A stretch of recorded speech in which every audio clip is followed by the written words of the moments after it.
నా పేరు CH Anandarao, Denduluru constituency, Pedapadu మండలం, ఒట్లూరు.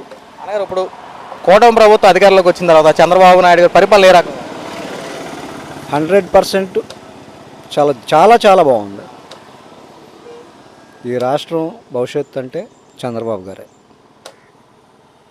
చంద్రబాబు గారితోనే ఆయనే.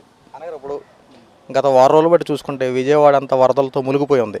కానీ ఈ వయసులో ఒక 74 సంవత్సరాలు ఉన్నటువంటి ఒక వ్యక్తి చంద్రబాబు నాయుడు గారు అలుపెరగని పోరాటం చేసి ప్రతి ఇంటి పెద్ద కొడుకులాగా ఇంటింటికి వరదల్లో తిరుగుతూ అనేక మందిని కాపాడారు. ఈ సహాయక చర్యలు ఎలా ఉన్నాయండి?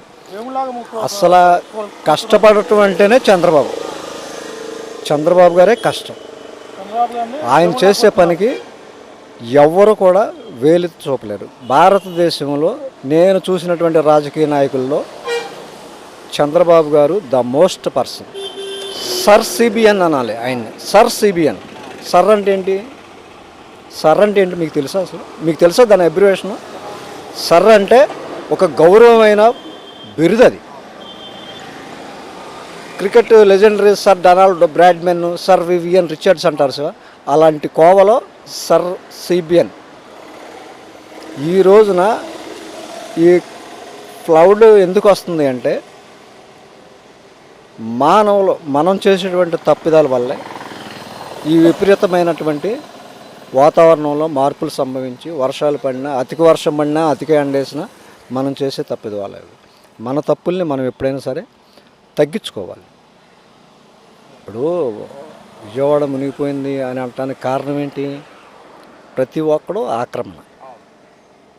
ఆక్రమించుకోకపోతే ఎంత వరద వచ్చినా కిందకి వెళ్ళిపోతాయి. దాన్ని ఆక్రమణలు తొలగించాలి. మెయిన్ రాజకీయ లబ్ధి కోసం వాడు మనోడే వీడు మనోడే కట్టుకొని పోనే పాపం అనకూడదు.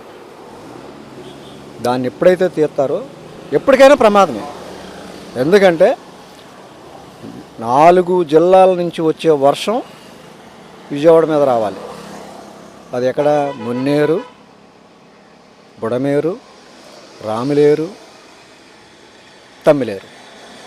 కొల్లేరు ఎందుకు ఫ్లోటింగ్ ఎక్కువ అవుతుంది? మొన్న ఒక అతను అడుగుతున్నాడు చంద్రబాబు నాయుడు గారు వచ్చినప్పుడు, కొల్లేరు దగ్గర ఉప్పులేరులో రెగ్యులేటర్ కట్టమని. ఉప్పుటేరులో రెగ్యులేటర్ కట్టమేంటండి?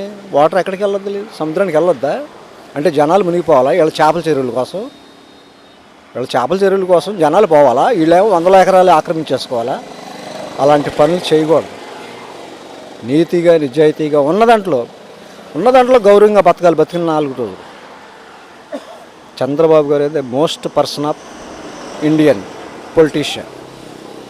భారతదేశ రాజకీయ చరిత్రలో నాకు తెలిసిన కొంతమంది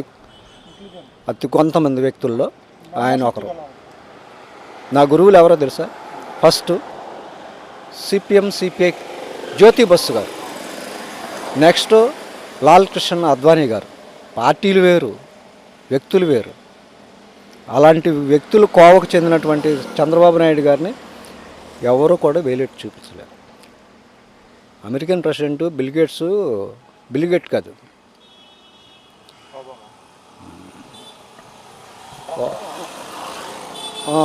ఒబామా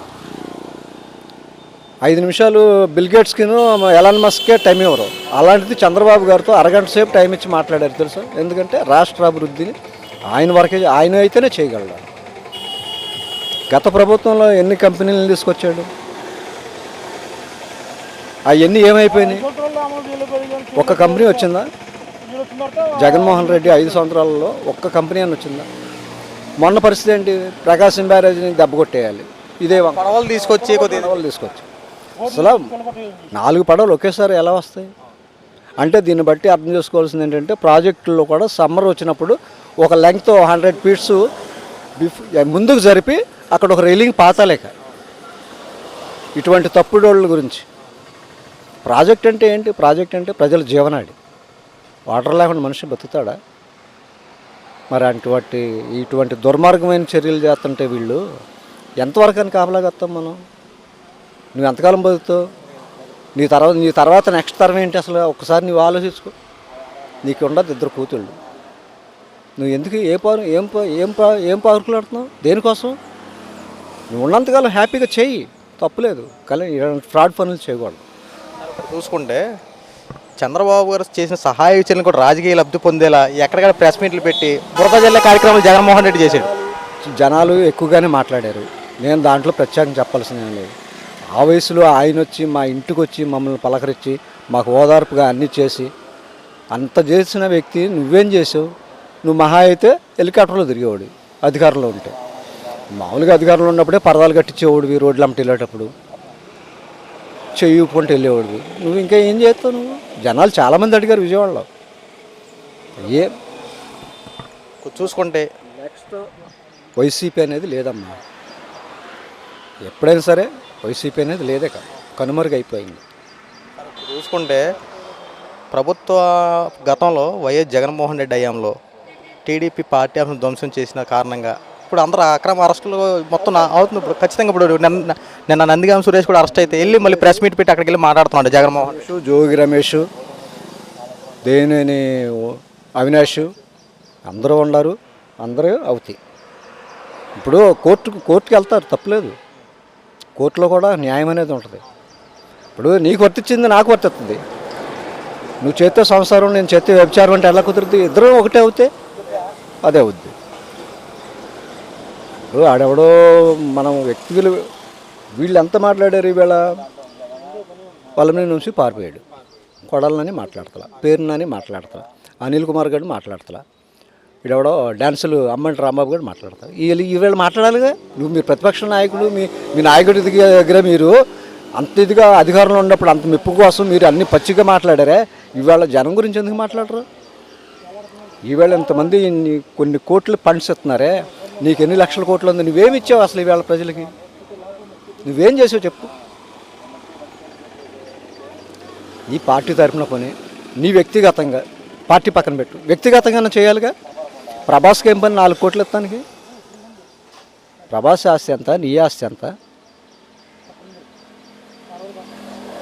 ఏమ్మా, మానవత్వం నీకేది? ఫస్ట్ మానవత్వం. చిన్న పెద్ద కుడి ఎడమ అనేది మన పెద్దలు చెప్పినవన్నీ చద్దన్నం మూట అన్నారు శివ, 100 అక్షరాల సత్యం. కానీ ఫస్ట్ మనం ఆక్రమణ చేయకూడదు. ఈ కాలం ఉంది, ఈ రోడ్డు ఉంది, ఇది పూర్తి చేసి ఇక్కడ ఇల్లు కట్టేసుకుందామంటే ఎలా? వాటర్ ఎక్కడికి వెళ్తుంది? అయ్యామని మనల్నే మనం చేసే పనులే చంపుతాయి. అది అవసరంలో వినపడుతుంది. బాబు గారు థ్యాంక్ యూ. ఓకే ఏమ్మా, మానవత్వం నీకేది? ఫస్ట్ మానవత్వం. చిన్న పెద్ద కుడి ఎడమ అనేది మన పెద్దలు చెప్పినవన్నీ చద్దన్నం మూట అన్నారు శివ, 100 అక్షరాల సత్యం. కానీ ఫస్ట్ మనం ఆక్రమణ చేయకూడదు.